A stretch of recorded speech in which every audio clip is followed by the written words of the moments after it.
اللہ کے فضل و کرم سے ماہ مبارک کی آمد ہے۔ خوش نصیب ہیں وہ لوگ جو آنے والے ان ایام کی تیاری کر رہے ہیں،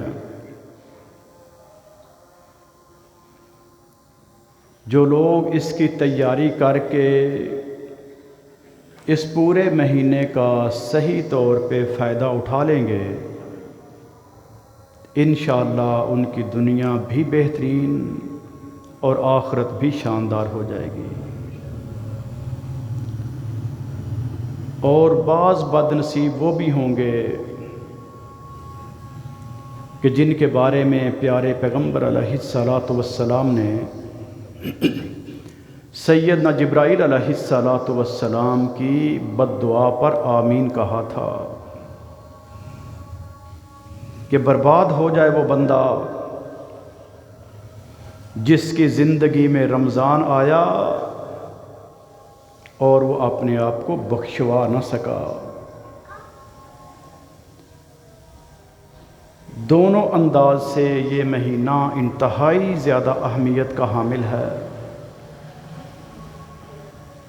جو اس سے استفادہ نہیں کریں گے ان کی بربادی میں شک کوئی نہیں ہے، اور جو اس سے استفادہ کر لیں گے ان کی کامیابی میں شک کوئی نہیں ہے۔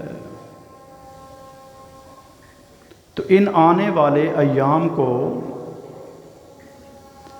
ہمیں اس انداز سے بسر کرنا چاہیے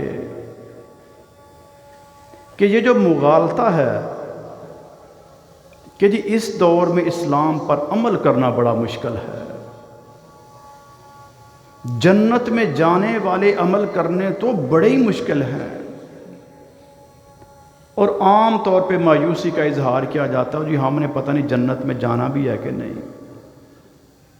ہم جیسے لوگ پتہ نہیں جا بھی سکیں گے کہ نہیں۔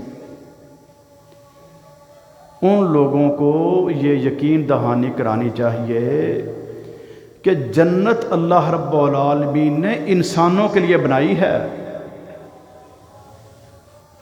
فرشتے تو پہلے ہی وہاں پر ہیں نا، وہ تو محتاج ہی نہیں ہیں کسی چیز کے۔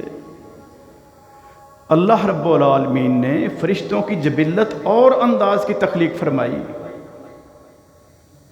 جنت جو ہے یہ انسانوں اور جنوں کے لیے ہے۔ اگر یہ انسان تھوڑی سی توجہ کر لیں تو جنت میں جانا اتنا آسان ہے کہ عام لوگ جو ہیں وہ بیچارے اس کا وہم و گمان بھی نہیں کر سکتے۔